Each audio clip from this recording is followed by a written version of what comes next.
고난으로 완성된 대제사장이라는 제하에서 오늘 말씀을 우리 함께 상고하며 은혜를 받고자 합니다.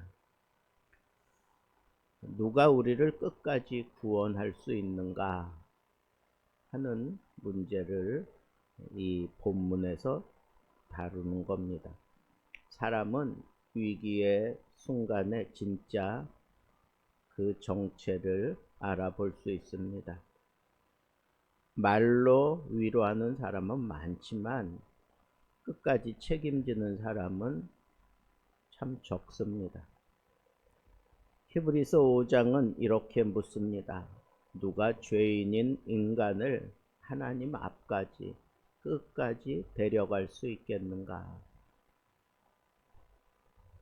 우리는 5장 1절부터 4절에서 인간 대제사장의 조건을 살펴보았습니다. 그리고 5절부터 10절에 이렇게 단호하게 선언하는 겁니다. 그 모든 조건을 완전히 충족시키고도 남는 분, 아니 오히려 그 조건을 초월하여 계시는 분, 그분이 바로 예수 그리스도다 라고 얘기하는 겁니다. 인간이기 때문에 할 수 없는 그것을 예수 그리스도는 하신다라고 하는 것을 얘기하는 겁니다. 그러면서도 오늘 본문 5절 말씀에 보니까 예수께서는 그 대제사장 되시는 것도 자기 스스로 영광을 취하지 않으시고 있는 것을 볼 수가 있습니다. 예수님의 길은 자기 영광의 길이 아닙니다. 기적을 행하셨지만 군중의 왕이 되시지 않았습니다. 권세가 있었지만 정치적 메시아로 자기를 드러내지 않으셨습니다. 하나님의 아들이셨습니다. 그러나 그는 스스로 자기를 비우는 길을 택하셨습니다. 시편 2편을 인용하고 있어요.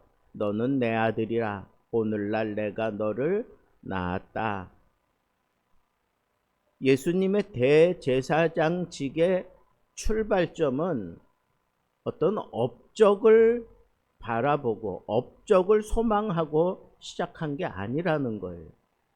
예수님의 이 대제사장직을 수행하는 첫 번째 걸음은 하나님과 아들과의 관계에서 시작했다라고 하는 것을 얘기하고 있는 거예요. 내가 하나님의 아들이니까 이걸 하겠습니다 라고 하는 입장이지, 내가 이 대제사장직을 통해서 하나님과 이 세상 사람들을 하나가 되게 하겠습니다 하는 그런 차원에서 한 게 아니라는 거예요. 나는 아버지의 아들이니까 아버지의 뜻을 따라 하겠습니다 라고 하는 그런 사명을 분명히 했던 겁니다. 두 번째는 멜기세덱의 반차를 따른 제사장이다 라고 하는 거예요. 내가 영원히 제사장이라 멜기세덱의 반차를 따르리라. 여러분, 본래 제사장직은 아론의 후손들에게만 허락되어진 혈통 관계를 통해서 아론의 후손들에게만 허락되어진 그런 직분입니다. 이 구절은 레위 계통이 아니라 이 레위 계통, 구별되어 있는 하나님의 일을 할 수 있는 그 레위 계통이 아니라 멜기세덱의 반차를 따른다라고 하면서 차원이 다른 그런 제사장직에 대해서 얘기하고 있습니다. 아론의 혈통을 따르는 제사장, 시간 제한이 그를 덮고 결국은 죽음에 이를 수밖에 없습니다. 그런데 멜기세덱의 반차는 영원하다. 생명이 근거라는 거예요. 그리고 어디서 와서 어디로 가는지 모르는, 그게 바로 멜기세덱의 반차에 대한 성경적인 설명입니다. 그런데 그것을 지금 히브리서 기자는 예수의 대제사장직을 풀어내면서 이 반차, 멜기세덱의 그 반차를 얘기하고 있는 것은 예수님께서 임시적으로 대제사장직과 이 중보자의 자리를 차지하신 게 아니다라고 하는 거예요. 영원한 효력을 잃지 않는 대제사장이다라고 하는 것을 얘기하고 있는 겁니다. 어떤 한계가 없다는 거예요. 어떤 수준의 끝이 없다는 겁니다. 이것은 우리에게 아주 중요한 확신을 주는 요소이게 됩니다. 어떤 것? 많은 사람들이 이런 직임을 감당하면서 끝까지 함께 하지 못합니다. 끝까지 도와줄 것처럼 말은 하지만, 그렇게 어깨를 들썩거리지만 끝까지 함께 하지 못합니다. 죽음이 갈라놓습니다. 그리고 어떤 그 능력의 한계가 그 일을 감당하지 못하게 합니다. 그리고 사람들은 이 피가 끓어요. 그래서 이 핏줄끼리는 뭔가 더 해보려고 하지만 핏줄이 아니면 결국은 등 돌리고 마는 게, 그게 연약한 인간의 모습입니다. 그런데 이 멜기세덱의 반차를 따라 대제사장직을 감당하시는 예수님은 우리를 도우시되 끝까지 도와주신다는, 이 멜기세덱의 반차가, 예수님은 나에게 영원하신 분이구나, 끝까지 책임져 주시는 분이구나, 그냥 내가 싫어졌다고 버리고 그러는 분이 아니구나, 그까지 혈통 때문에 차별하고 그러는 분 아니구나, 나를 한번 선택하시고 사랑했으면 끝까지, 언제까지? 하나님 앞에 우리를 세울 때까지, 천국에 들어갈 때까지 나를 책임져 주시는 분이구나 라고 하는 아주 소중한 확신을 끌어오르게 하는 겁니다. 그리고 7절에는 예수님이 이 대제사장직을 눈물과 통곡으로 드린 그 기도를 얘기하면서 예수님은 고난을 통해서 이 대제사장직을 완성했다라고 하는 것을 설명하고 있습니다. 예수님은 고난을 초월하지 않았어요. 어떤 학파는 예수님은 아이온이 뭉쳐진 존재이기 때문에 예수님께서 십자가를 지셨지만 정작 그 고통은 모르는 거다. 신이 어떻게 고통이 있을 수 있느냐? 그러면서 상당히 사람들의 마음을 자극시켰던 그 학파가 그 초대교회 그 언저리에 아주 강력하게 역사했던 영지주의 학파예요. 그 노스틱, 아주 이성적이고 그것이 굉장한 설득력이 있게 느껴지는 그런 학파예요. 그러나 예수 그리스도의 신성을 부인하고 예수 그리스도의 인성을 부인하는 것은, 이건 절대적인 이단의 모습입니다. 예수님은 고난을 초월하신 게 아니에요. 고난을 그대로 다 흡수하신 분이에요. 고난을 그냥 슬쩍 통과하신 분이 아닙니다. 겟세마네 동산에서 하신 이 기도가 그 증거잖아요. 이 잔을 내게서 지나가게 해달라고, 아버지의 뜻대로 되기를 원합니다. 그렇게 기도해 놓고 그래도 이 고난이 견딜 수 없는 그런 아픔으로 다가오니까 또다시 기도하고 또다시 기도하는, 그런 피와 같은 땀을 흘리며 기도할 정도로 이 고통에 대한 그 뜨거움을, 그 쓰라림을 그대로 다 흡수하고 표현해내는 것을 보지 않습니까? 이것은 연기가 아니에요. 실제 눈물이었고 실제 두려움이었습니다.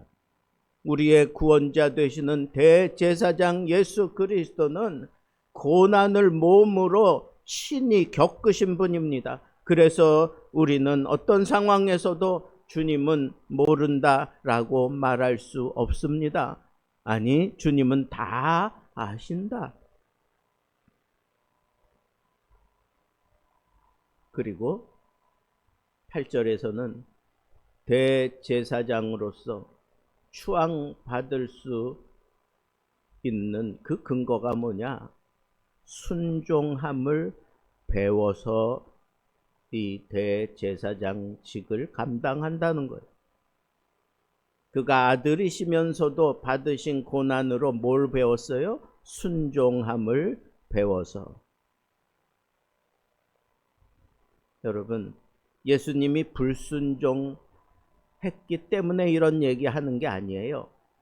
예수님을 이론이 아니라 삶으로 이 대제사장직을 이루어내신 분이라고 설명하는 거예요. 순종은 편할 때 증명되지 않아요.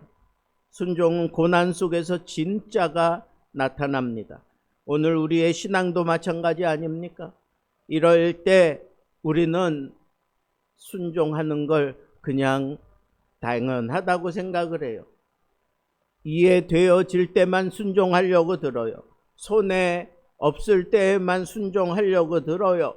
그러나 예수님은 아들이시면서도 감히 이 세상이 감당할 수 없는 아들의 신분이면서도 끝까지 순종하셨어요. 죽기까지 순종하셨습니다. 그래서 예수님은 진정 우리의 영원한 대제사장이다 말할 수 있다는 거예요. 9절에서는 온전하게 되심과 영원한 구원을 우리에게 주신 분이다. 그리고 우리에게 영원한 구원의 자리에 올라설 수 있도록 예수님께서 근원이 되신다는 거예요. 온전하게 되셨다는 말은 도덕적인 결함이 없다는 정도의 말이 아닙니다. 그보다는 구속 사역이 완성되었다는 선언이에요. 예수님에게서 구속 사역이 완성되어졌다는 거예요. 그런데 그 구속 사역을 완성시킬 때 어떠한 때 완성시키느냐? 그 뒤에 나오는 말이 자기에게 순종하는 모든 자에게, 자기에게 순종하는 모든 자에게 우리를 온전하게 만드신다 그러는 거예요. 지식이 아닌 순종, 감동이 아닌 삶의 방향으로 예수는 단기적 위로가 아니라 영원한 구원의 근원이 되셨던 것입니다. 그러니까 예수님께서 이 대제사장직을 통해서 우리에게 구원을 주시는 것은 영원한 것이고 그리고 완전한 것임을 분명하게 여기서 선언하고 있습니다. 마지막 10절에 보니까 예수님의 이 대제사장직은 하나님도 인정하셨다는 거. 하나님도. 하나님께 멜기세덱의 반차를 따른 대제사장이라 칭하심을 받았느니라 그랬어요. 사람들이 부여한 직함이 아니에요. 하나님께서 직접 선언하셨어요. 하나님이 인정하셨다는 거예요. 하나님이 인정한 대제사장 예수 그리스도, 그분만이 우리의 죄를 다루실 수 있는 것입니다. 나는 오늘 고난 앞에서 피하려고만 하는 겁니까? 아니면 예수님처럼 순종하는 자리로 나아가십니까? 문제 해결자로만 예수 그리스도를 따르지 않고 예수 그리스도께 순종하는 그런 모습으로 우리가 예수 그리스도를 받아들이고 있습니까? 나의 신앙은 편할 때 순종합니까? 아니면 고난 속에 순종입니까? 나는 영원한 구원을 주시는 주님께 실제 삶으로 순종하고 있습니까? 아니면 머릿속으로만 순종을 외치고 있습니까? 말씀을 맺겠습니다. 고난을 통과한 구원자 예수 그리스도는 우리의 구원이 값싼 것이 아님을 친히 증명해 보이셨습니다. 눈물과 통곡으로 피와 순종으로 완성해 주셨습니다. 그러므로 우리는 흔들릴 필요가 없습니다.